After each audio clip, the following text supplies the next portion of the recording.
Hello, Yes But Why listeners. This is your host, Amy Jordan. Welcome to Yes But Why episode 277, my conversation with audio describer Bridget Melton. But first, let's talk about our sponsors.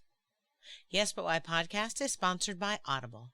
Sign up today for your 30-day free trial at audibletrial.com/yesbutwhy. You get a free audiobook download as well as access to hundreds of books and podcasts, including this one. Yes, you can listen to Yes But Why on the Audible app. Go now to audibletrial.com/yesbutwhy to sign up and get your account today. Yes But Why podcast is also brought to you by podcastcadet.com. Podcastcadet.com is the company that my husband Chris and I run to help podcasters. We can help you with whatever you're trying to do, technical problems or just getting started. Just give us a call. We are here to help. Mention code YBY20 and get 20% off the first service or workshop you buy. Podcastcadet.com. Yes But Why podcast is also brought to you by True Hemp Science. True Hemp Science is my resource for vegan-friendly whole plant extract CBD oil. Check out truehempscience.com to see all the CBD products available to you now. Use code YesButWhy7 to get 7% off your order of $50 or more. Plus, you'll get a free packet of 2 CBD edibles with your order. truehempscience.com. This week on Yes But Why, I talked to audio describer Bridget Melton. Active in the cultural accessibility community, Bridget works with various theaters promoting inclusion as an audio describer, advisor, and volunteer. Listen in as Bridget tells me about building a global access community, audio describing shows remotely, and going on a touch tour. I now present to you Yes But Why episode 277. Audio describer Bridget Melton works to make the arts accessible to all. Enjoy!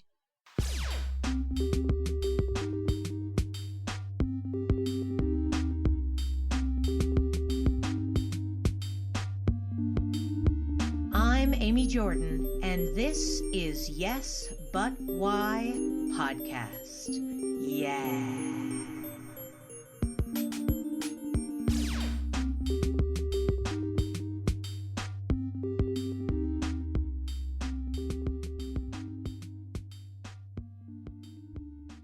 There's been this whole thing where people are like, the arts don't matter at all. And I was like, cool, what'd you do today? Oh, yeah, you watched Netflix and listened to music? Who do you think makes those things? Yeah. How did you get Arrested Development? Did you think Mitch Hurwitz was just a random dude doing stuff for free? Because he's not. Like, was Jason Bateman acting for you just because he loves it? Nope. Yeah. Not a thing. Yeah. He's an artist. They're artists. They're creating art for you, and you're enjoying it. And you can't live your life without it. So, like, stop. So, like, that's my laugh of, like, you guys can't live without us, so good luck. But the thing that makes me angry is that, like, there are some people who just are never going to see they're never going to appreciate who really helps them. You know what I mean? Like, the fact that delivery drivers aren't paid like $40 an hour at this point is ridiculous. Like, everyone should just give them 100% tip every single time, because they're, turns out, other than doctors, the lifeblood of the country. Yeah. Like, okay, yeah, great. You know, Target, like the headlines from Target, like I just keep feeling like that company is really listening and really trying to be in touch. Like, all of their tuition assistance that they're doing now. And it's like, thank you guys. Thank you for paying a living wage. Because moving down here from Chicago, I've been really shocked. Like, the city of Chicago years ago set a mandate that hourly wage was not to be below $15. Like, that's the hourly minimum wage. And sitting in my office, I was like, oh, okay, so if they're all making 15, we need to raise all of these other people that were full-time managers and such, but their hourly rate is barely bigger now. We need to have everybody rise. And they're like, oh, no, 15's the minimum. So they're doing good. And it's like, you guys, this is supposed to make all of us rise. Come on. Yeah. I do appreciate the pandemic helping give people a little bit more perspective into just how other people are living. And especially since it's all of us, it's all of collectively as a human race. This is affecting all of us. This isn't, just that one city having a teacher strike or, just a writer strike happening over here. And you don't feel the effects everywhere. And the kind of the great come together that the pandemic has afforded us. I'm grateful for that silver lining amidst all of the chaos and death of living through a pandemic. Yeah, absolutely. Chaos and death. Hey. Someday we're going to write some really amazing theater about it, though. I'm waiting. It's going to happen. So when the pandemic hit, I hid the upcoming calendar off of my website. I hid it in just bottom navigation. I was like, this is so depressing. I'm just seeing all of these things that I had really worked for. Like I had signed some really cool major things. I was going to do my first opera, all of this stuff. I was so excited. And then it's just like canceled due to COVID precautions,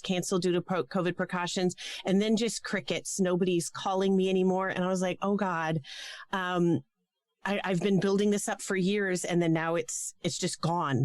And this is what I do. Like I don't have side hustles. I am an audio describer. Yeah. And suddenly, everybody starts making that shift to virtual. And I was talking with some colleagues. I said, it just feels like once we hit fall of 2020, I said, it feels like every arts organization has been behind the scenes making their shift to the virtual realm and then forgot to tell their access providers because suddenly I was being bombarded with, we've made the digital switch. Let's get cracking on all these projects. And I'm like, fortunately, I now have a wealth of projects that I'm working on, and theater has come back in a very major way. And I was struggling to keep up because I was like, why didn't you guys tell us you were working on this? Why does access keep being your afterthought? That was kind of frustrating. But one of the nice things with the big global reach now is I'm suddenly no longer in my live performance silo of, there were a few audio describers living in Chicago. There were a few of us that were kind of doing it, full time, quote unquote. And suddenly with the pandemic, I'm meeting describers that are living in other cities. It doesn't matter what my location is now. I've relocated to North Texas. Yet I still have deep ties with the Chicago community. And I feel very fortunate that early on in my career, I met a colleague who was very open with rate discussion. And a lot of us felt that we need to keep talking about these rates because I don't want to win a gig by undercutting you. Because if I don't help our rates keep rising, we're just going to stay very, very stagnant. I think it's quite appalling that a going rate pre-pandemic for a live performance would be $200. $200 for, I'm going to view this show multiple times. I'm going to script this show. I'm going to rehearse this show. Then I'm going to come to your theater and do it live for you. And that's $200. And then I would have some theaters that would be really proud, and they should be proud. They got their budget up to like $300. And I'm like, this isn't going to work in the pandemic now. We're all kind of, artists are banding together and just being like, let's talk about rates. Let's be really open. I'm very open when I talk about my rates. I got my rate sheet up online. I can work with people on budgets, but no, I'm going to stop devaluing my work. A lot of times when you work creative or you work in accessibility, people are like, well, this is for the good of mankind. You should volunteer your services or you should deeply discount them. And it's like, there's a lot of work that went into me being able to do this. So like my rate for a 5-minute video might seem high to you, but it takes me hours to get your 5-minute video into shape for what you think is just a very simple thing. Like you didn't see all of the work and all of the skills training that went into me being able to do it in that amount of time. Oh.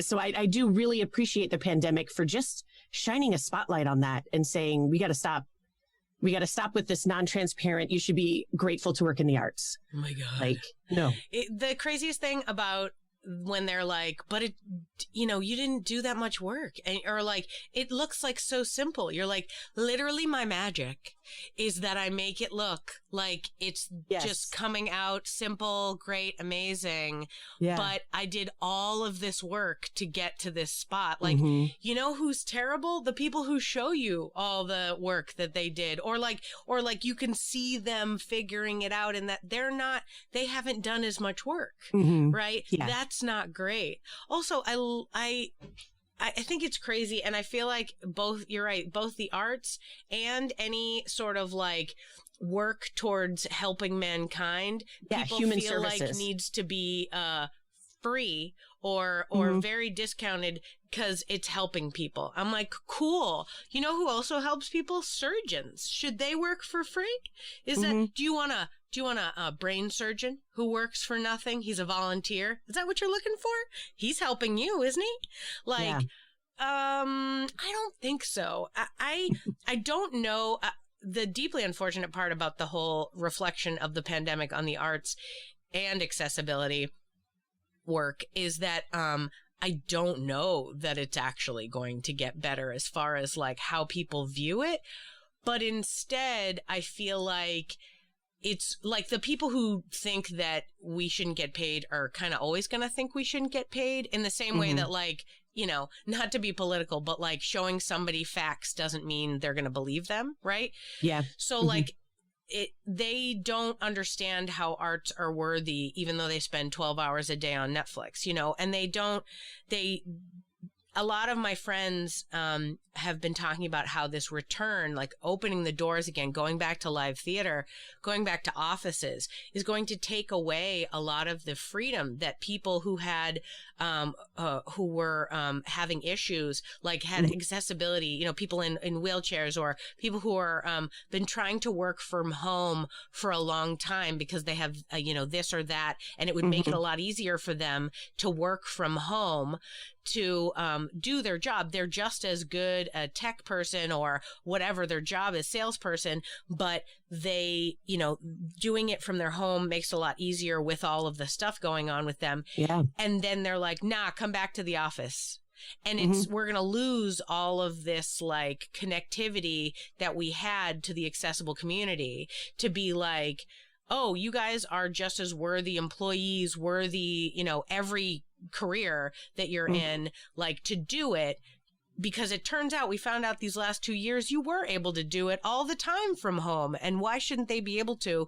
But now they're like taking that away. So I don't know. I'm both hopeful and cynical, you know, about the whole, like, how arts are going to be taken in by this next generation. Am I deeply interested in what the creative response to it is going to be? Yes. I'm super psyched to see what movies are made, what musicals are written, what, like, you know, books are created, just inspired by the new viewpoints that artists have. But we as artists have a, you know, a larger empathy for the world anyway. We have a more open view of how the world should be seen, because the whole point of us being artists is that we are interested in different ways that you live, right? If I just cared about me, I would just work my job and come home and that would be it.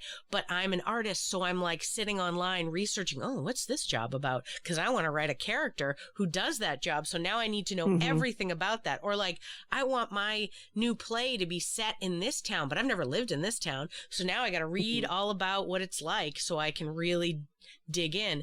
And that matters. And that like creative, extra work, care, empathy is what makes artists sort of like, I mean, a cut above the rest. I'll say it. Nobody listening to this is going to be offended, because everyone's like, you're right, we are. At first I was like, should I say it? And then I was like, who's listening? Okay, you guys, you know you're better than everybody else. And it's like that creative research is something that I love doing. Like the background research of things is something I love doing on audio description, because I'll be describing a video and it's like, I have either no idea how to describe this dance that I'm supposed to describe. So let's go hit Wikipedia and you tell me what this dance is. Or, it's like, I quite love the collective awakening of just being appropriate with how we are naming something, how just being respectful. That's a better word. Respectful with how am I naming this? What am I calling? So I had described something for the National Park Service where I'm describing traditional dances of a Native American group. And I was like, I'm going to have to do a deep dive now into this group so that I don't call something, a costume, unless they think it's a costume, in which case I'll use it. And just, you have to be so careful of your word choice, careful of your pronunciation. I was definitely laughing yesterday. I was describing a video and this woman's name came up and I was like, her name's Nuala. And then they started talking based on, how it was written. And then they start talking and I said, nope, they're Irish. There's no way their name is Nuala. That's not a name. And I love pronunciation.com or pronouncenames.com. And it was like, oh no, their name is Nuala. And I was like, I'm so glad that I went online and did this research. And now I'll never make that mistake again. I do quite love just the quick dramaturgy that audio description kind of forces you into so that you don't get egg on your face. Because otherwise it can be a little cut and dry sometimes. Sure. To do the just descriptions. So it is fun to be able to flex some creative muscles in what is my word choice and everything. So you've mentioned your audio describing career. How does one get into audio describing? You and I both went to colleges near to one another in the Dallas area, but maybe SMU has a great audio describing program and I've just never heard at it at my UD. But how did you get into it? So like audio description as a formal vocation has only been around since about the 70s, when it was, kind of formalized. It's always been colloquially around, people who are blind or have low vision, having friends or family describing things to them that they're seeing. And then kind of with the rise of let's do captions, let's get ASL interpreters out there, audio description is becoming much more prevalent, especially with all of the streaming services and kind of just the wild west that TV has become in the past like 10 to 15 years. There's been a big push for access in the audio description realm. So nowadays, like the paths you can take as an audio describer, you can be what's called an audio description narrator, which is essentially the voiceover artist voicing a writer's audio description script. You can be full service like me, where I am the scripter, voicer, producer of everything that I'm doing. You can be just a writer of it. You can be an expert user of it who is doing quality control.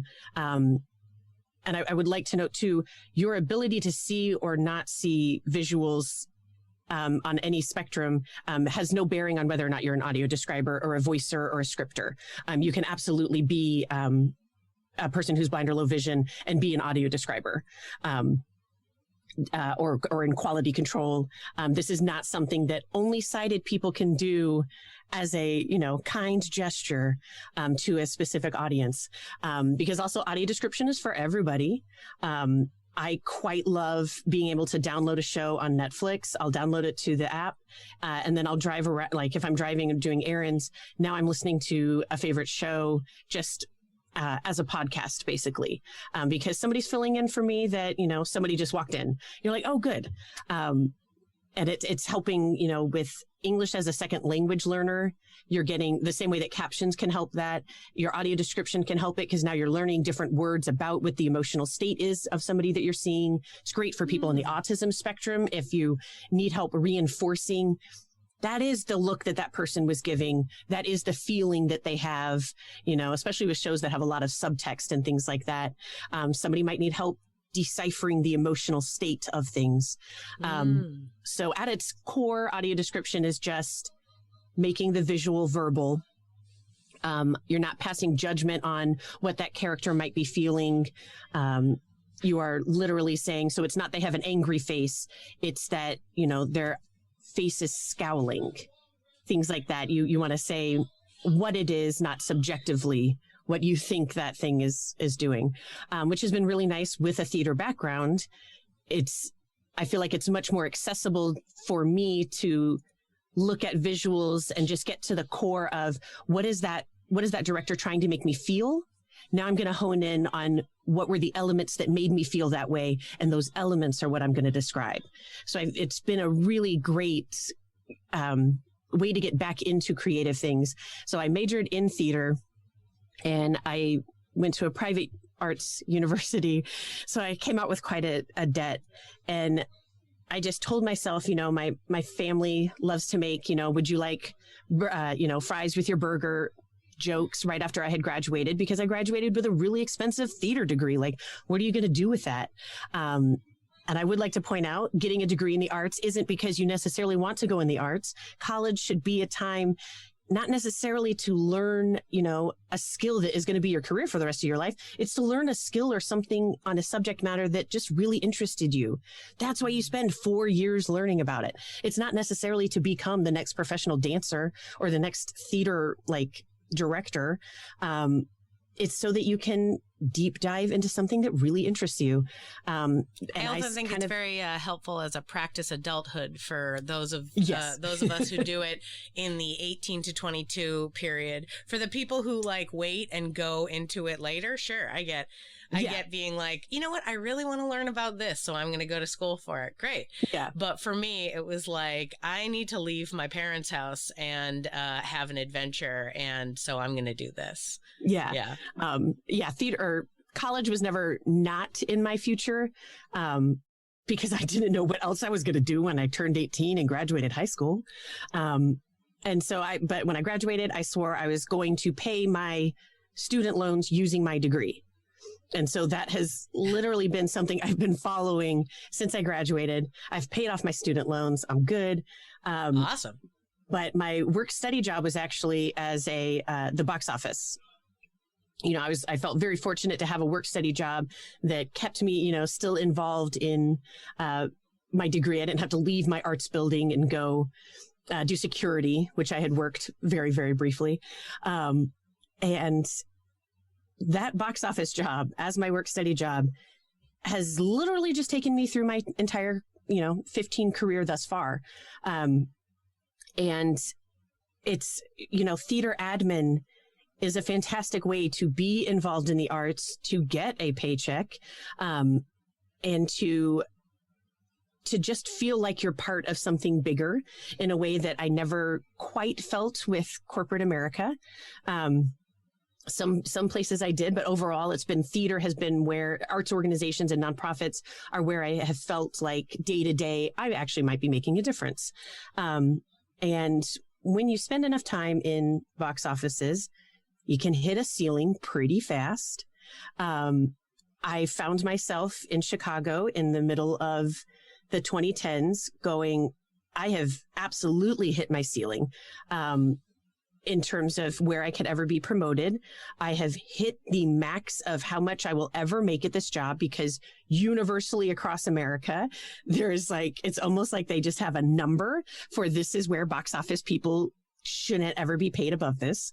And there just stopped being a challenge. I was even on my be all end all, software that I had literally jumped different box offices, hoping to God I would one day get to work with Tessitura. And here I am working with Tessitura, cool. It's fantastic. I loved it. And the Chicago art scene is phenomenal for pushing accessibility, for saying, nope, we're going to keep bringing it. And audiences may not be showing up for it yet because we still might be figuring out how we're offering the access and things like that. But by golly, we are going to book the providers. We are going to publish that performance as a, ASL or a captioned or an audio described performance. And we're going to keep growing. And there's this phenomenal group in Chicago called the Chicago Cultural Accessibility Consortium. And I quite owe them so much of my career as an audio describer, because they provided us with that safe space.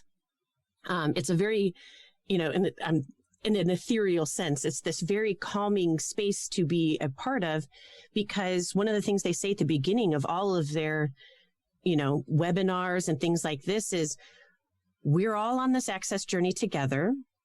Even, if I'm presenting, that doesn't mean I am a full-on expert who is going to stop learning. Everything is always evolving. And so I love that organization for how much they have allowed me to ask the question, ask the ignorant questions. They just ask you to ask them in the most respectful way you can. And through that organization, through my work at some major theaters in Chicago, I had, started my accessibility career, because when you're in the box office, you really need a challenge, and going to sales meetings and seminars is not the challenge you're looking for. And accessibility was a thing where, let's be honest, nobody else in your organization wants to deal with accessibility. A lot of times it falls on those frontline staff, because they're the ones being asked by the patrons for these services, and they're the ones that are going to have to answer if the service is a flop, if you don't do it respectfully, and if you don't do it thoughtfully. I had a boss who was wonderfully supportive of accessibility work.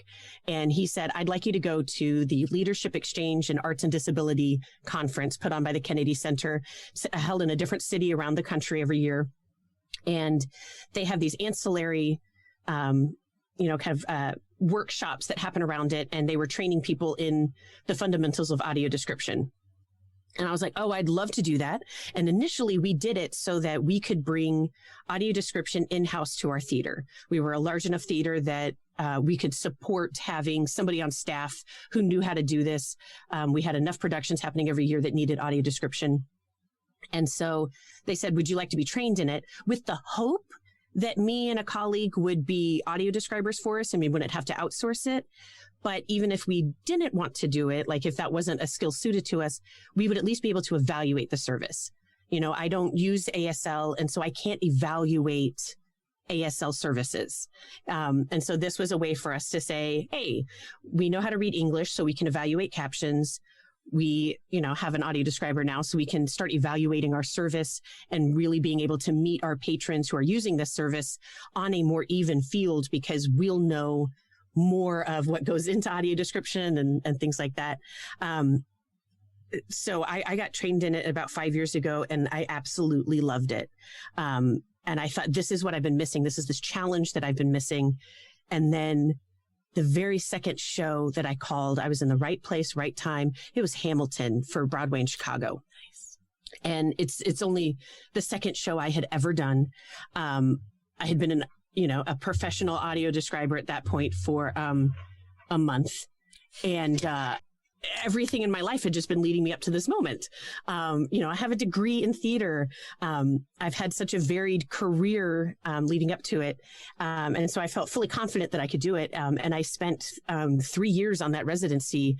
One of the cool things is that because Chicago pushes, the art scene really pushes the accessibility, Broadway in Chicago offered it on demand, which is so cool because nobody does that. Nobody else has the ability to let a patron call the box office and say, hey, I would like audio description for my performance. And they said, cool. You're going to buy the ticket and everything, and we're going to book that audio describer. And if any snafus happen, we're going to let you know. And then they would just call me and be like, can you do, this performance on this date? Yeah, I can. Absolutely. Let's do this. And it was so neat to work with a major player like that was access on demand. Because then I got to really hone things. I was with Hamilton for 3 years describing that show, and my script from the first performance to the last performance, just the amount of growth that happened during that time. And, during that time, I quit my full-time box office job, and I said, this is what I want to be doing. It fit really well with the life changes that had happened for me, and I've run with it. I'm quite grateful that early on, my husband had already even bought me my domain name well before I'd even quit my job. He was like, if you're going to be doing this, you have to have a website. And I'm quite grateful because not a lot of audio describers have websites. And I feel like that has definitely helped me book lots of gigs because you can find me. Yeah. I feel like it can be really hard to find independent audio describers who are not part of a production house. You know, where you're going to book the production house, but you don't know that individual person that's going to be doing the work on the other end. And so it's been nice being a one-stop shop, being a one-person shop, so that I do have the freedom to be able to meet and network with other audio describers and kind of build up that tribe. The pandemic has been great for that because I used to be in a silo of I did live event performances in Chicago, and the pandemic took that away. And so now my colleague and I in Chicago, we teamed up to apply for the Democratic National Convention that was in August of 2020. And we teamed up for that because we knew the other audio description, they were really looking for people. It was going to be, or it was held in Milwaukee. It happened mostly remote, but it was being held in Milwaukee. And we're like, awesome, we're a short train right away. We know the breadth of and wealth of audio description and describers that are here in the Chicagoland area. We better team up because otherwise we won't have a chance. And we ended up getting it. And we were like, oh my gosh, this is the coolest thing. And then the pandemic chipped it away and chipped it away and chipped it away to where we're each sitting in our own individual recording studios at home, live describing this remotely. And that was the first remote description I had even done. The pandemic, gave me that experience. And just kind of since the DNC, it has just, my career has really taken off. My world has gotten so much bigger because suddenly we're all in the digital world trying to find each other. And suddenly I know lots of people out in LA who are describing, in the TV and film world. I know a lot of different arts organizations now around the country who are trying to use that Chicago Cultural Accessibility Consortium as a model in their city for, because CCAC doesn't just do, they're not just like a performing arts.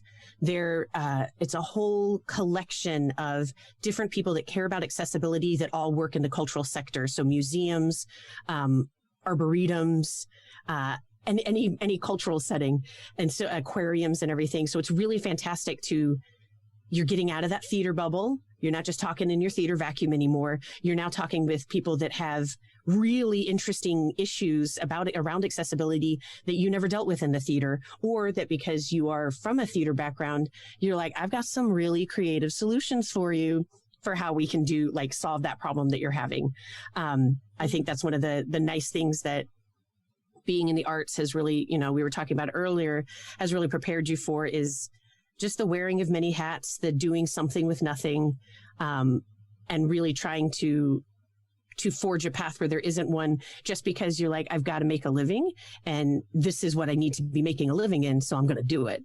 And that's, I was really, really scared in the beginning days of the pandemic that I had literally just watched my business crumble around me. And it was really heartbreaking. And then because the only thing for 5 months on my calendar was the Democratic National Convention. And it was this shining beacon for me in a lot of ways. But the big one was, this is just the only gig I've got coming up. And then the fall hit, and it was suddenly, because audio description is being, with the push to the virtual world, audio description, I feel like, is coming so much more to the forefront of people's minds. It's not a sexy thing and not visible like ASL and open captioning, to where people notice that. You don't really notice the audio describer. A lot of times it's a separated service for people, to where they might be calling into a different Zoom call than everybody else. Or, right now on YouTube, it's a separate video than everybody else because it needs a separate audio track. And YouTube's working on it. They could do it faster, but they're working on it. And I'm really excited for when it comes out, so that you can have a secondary audio track that you can select the same way that you select to turn on or off captions, or to turn on or off, the different languages of subtitles you could have. YouTube right now is working on a secondary audio channel. They've betaed it, and it's really cool.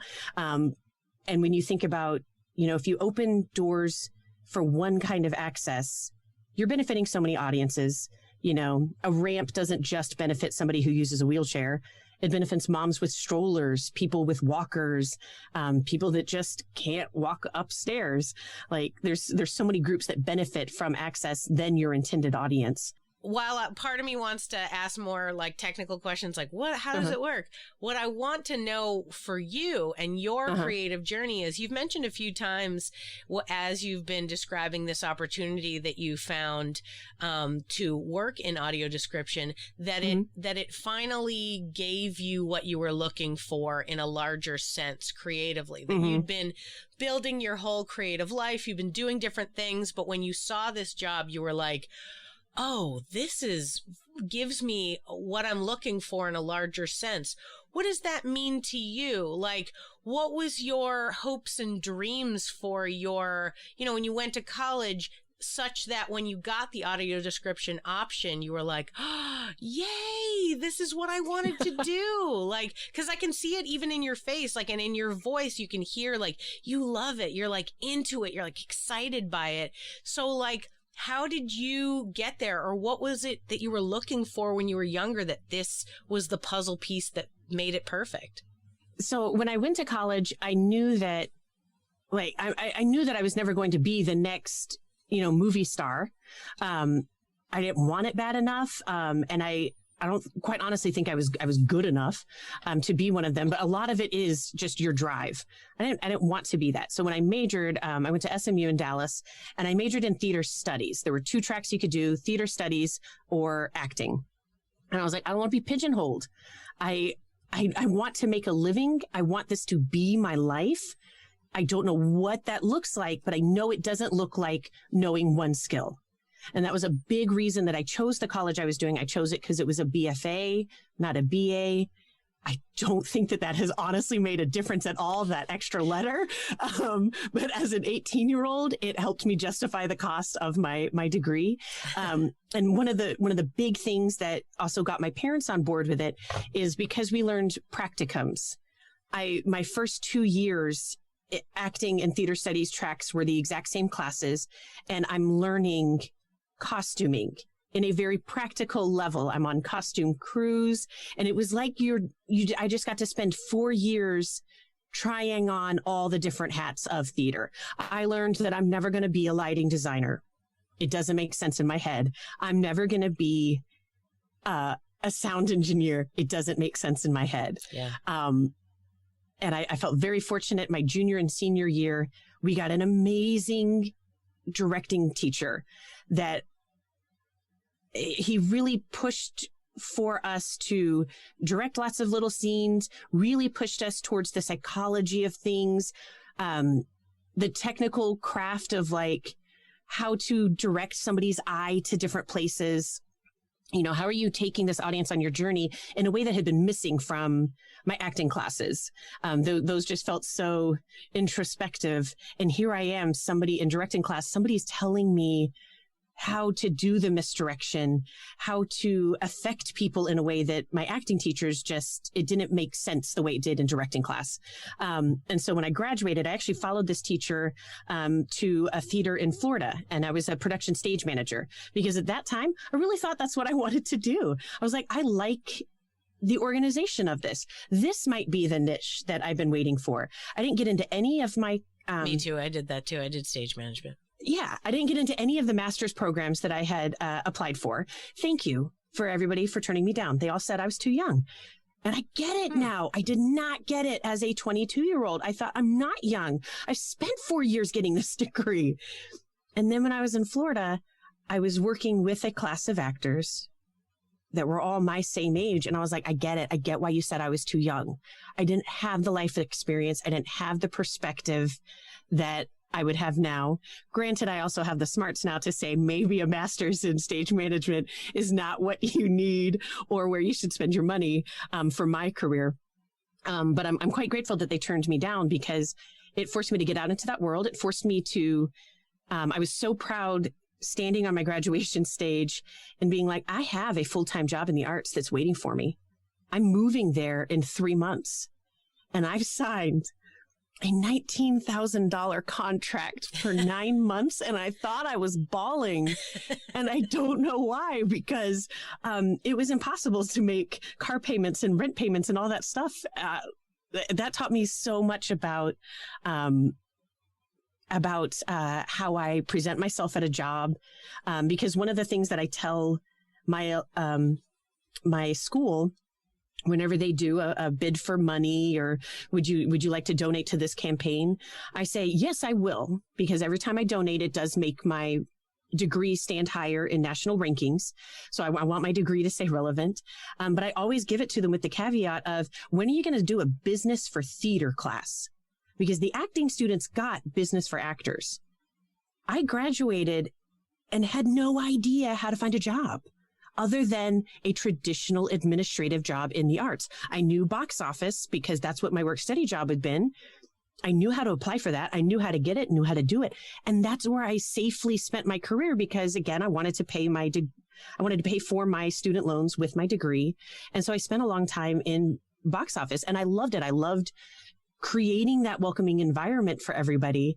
And then learning audio description, it was like, oh, here's that niche. Like, I get to do a lot of voiceover stuff because, you know, I'm narrating the audio description script that I have written.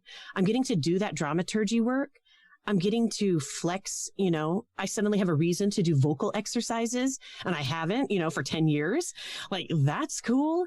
I'm getting to learn all of these video editing skills that I just didn't have time for before because I was always tied to a full-time job, you know, in the arts, and that, you know, was good enough for then. And so it's like suddenly all of the different pieces of my degree, of my life experience get to come together to where, you know, even the improv classes you took in college, that really helps with live extemporaneous descriptions, where I'm watching the presidential inauguration in real time with everybody else. I don't know what I'm about to see. I don't know that Bernie Sanders is about to come out in that green trash, like that green sleeping bag of a jacket, carrying his little mittens and that manila envelope and just sit there.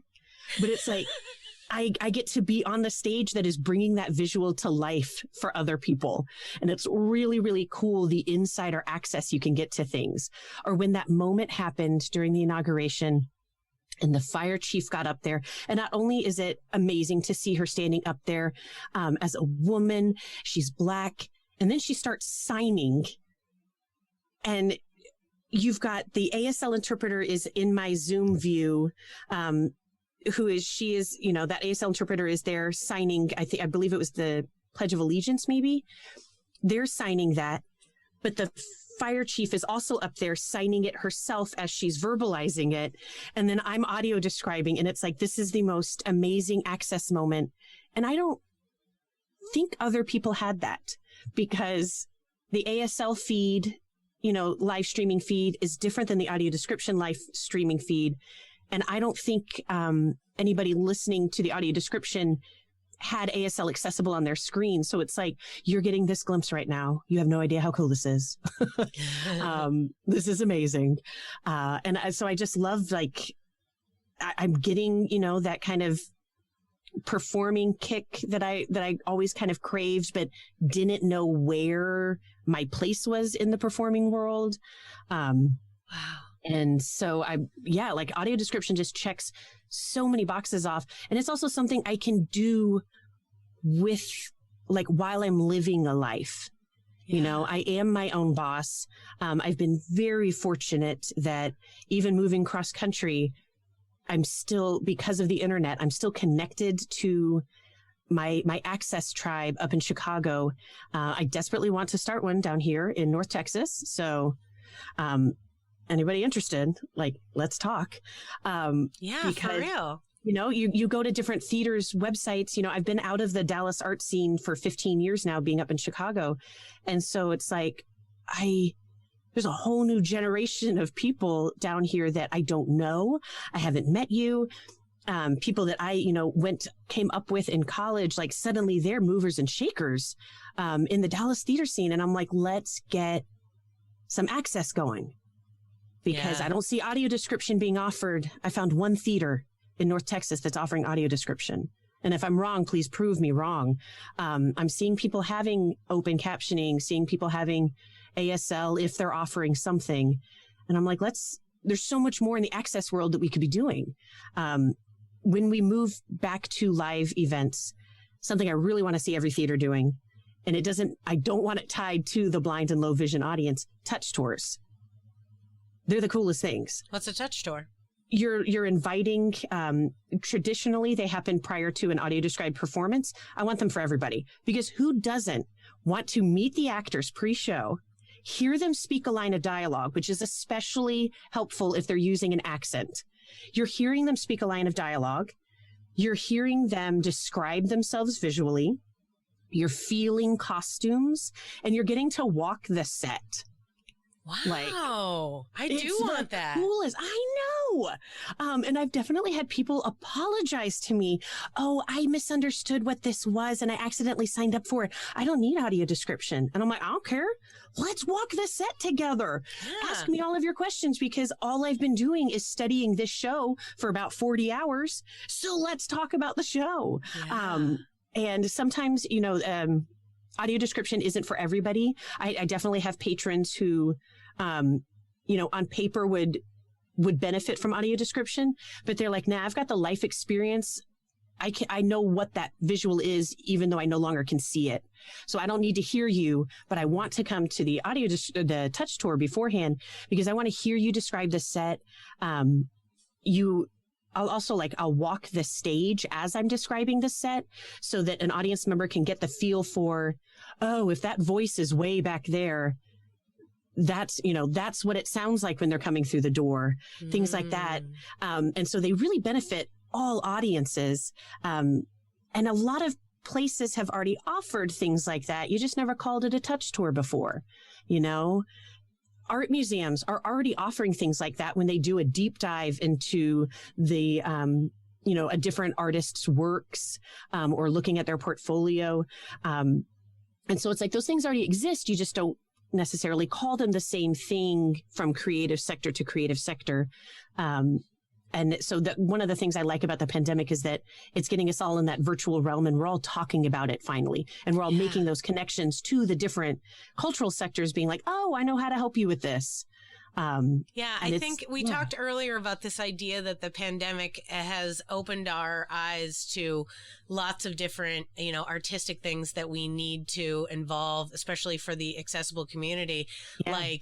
And I love this, just learning all about the touch tours and the audio description. What a great thing. Now I'm like, I want to see a play twice, and I want to see it first just on my own, and then second with the audio description, and the touch tour. That is amazing. What a deep dive into what is happening in the play, and how appreciative of just all of the work that's gone into it. To feel the texture of the costume, no costumer has had that before. Nobody's appreciating the hard work they've put in to make sure they got the proper velvet or whatnot. You know what I mean? We're all just glancing from super far away, and you're like, yeah, he kind of looks like Moliere. But you get up there and you get to be like, this costume designer worked 6 weeks to make sure that this ruff was exactly the same as 1796 or whatever. You know what I mean? That, to appreciate all of the work put into it is so awesome and so great. And I love the way you described how all of the things that you were interested in came together to be a fun career. I'm going to say this is a boon for all theater people who are I like to do a bunch of things, but I don't know what job I could do. This is the job. Yeah. This is such a great, when you were describing oh, I get to do the dramaturgy. I get to do the vocal performance. I get to do, like connecting with the audience. Like, these are awesome. These are things that we are getting into theater for, and then you pick a path and sometimes you lose 3 or 4 of the fun things that you really love to do. Yes. I mean, I had friends in college who would love doing the dramaturgy stuff, love doing all the research, and then they became actors and nobody cared what they thought about the dramaturgy ever again. And they were like, yes, well, I did all this research. And they're like, no, talk to Louise. She's the dramaturg. She knows. And he's like, well, I read 16 books before I was in this. And they're like, yeah, we don't care what you know. And it's like to get all of those different parts coming together, like, oh, dude, that is so awesome. Yeah. Like, I feel so like no amazing. matter what job you're in, you can get stopped by your title. You can get stopped by your job description.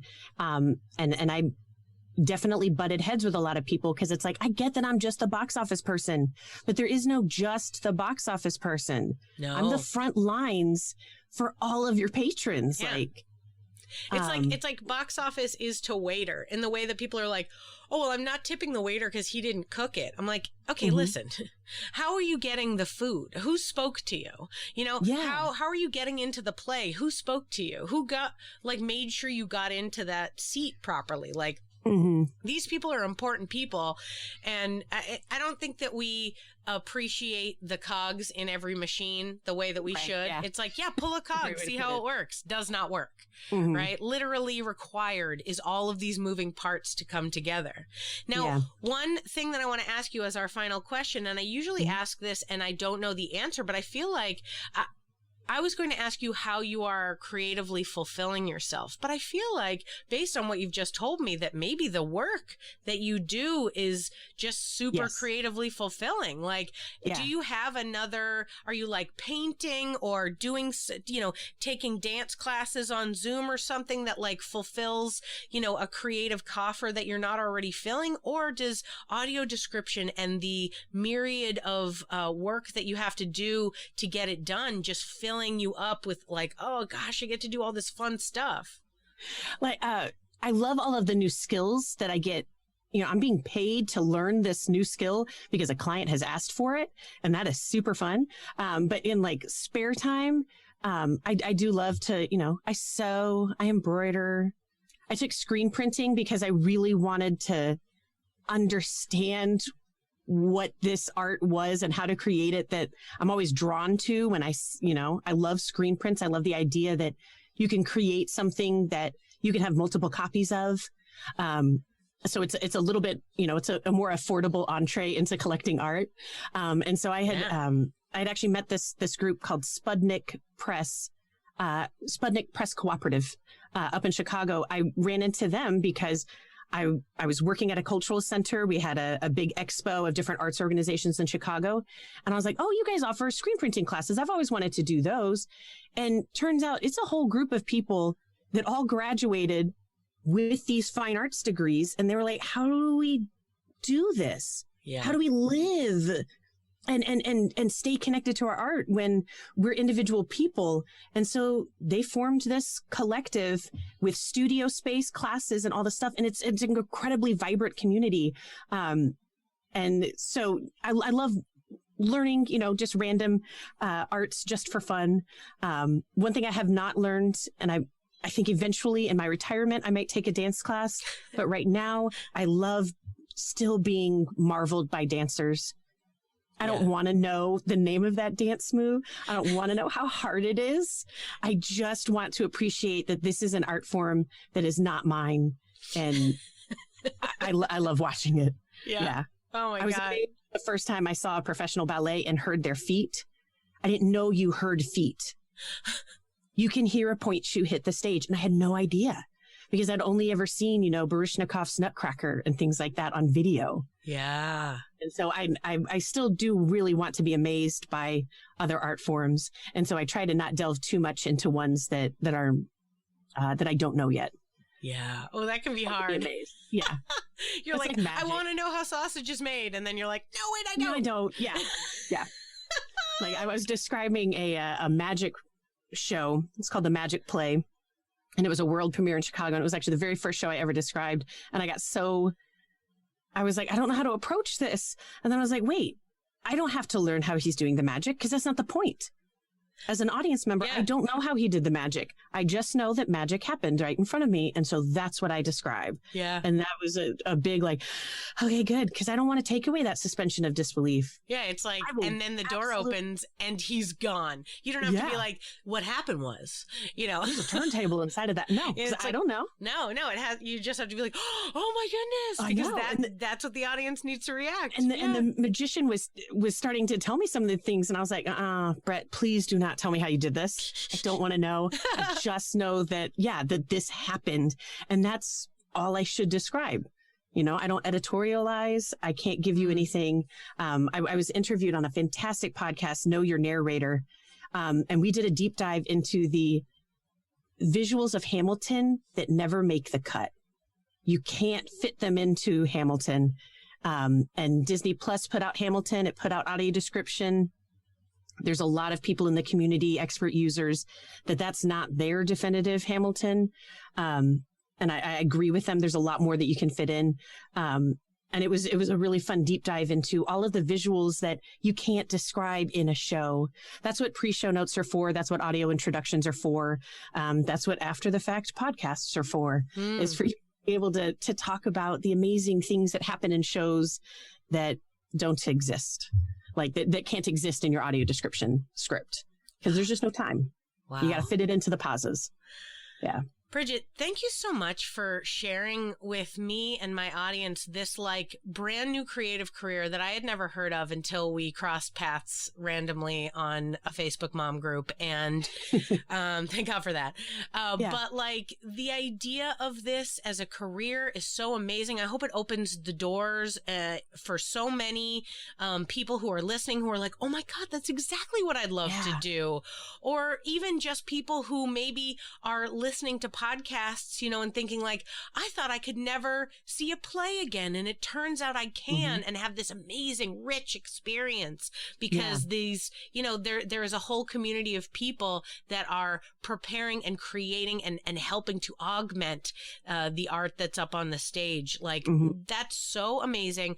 Thank you for sharing it with us. Thank you for talking to me and explaining so many things that I'm sure that you were like, all right, I have to explain this for the 4,000th time, but you've been so great. Thank you so much for being on the podcast. Yeah, thanks for having me.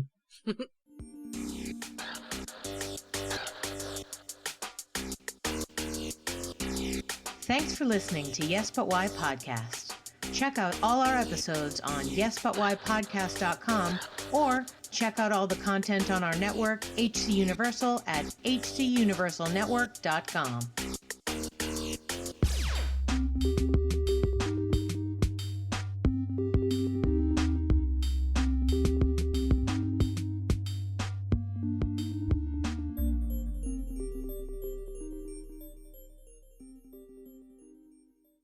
Plus, you'll get a free packet of 2 CBD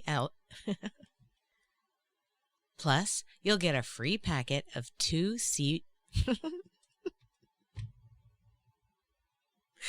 Okay.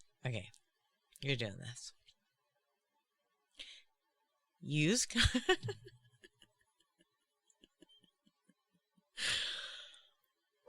Okay.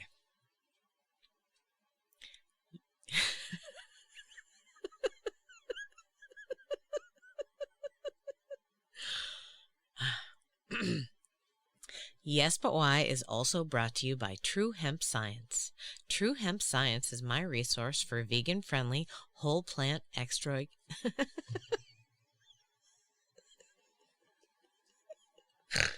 All right, get into it. Ooh.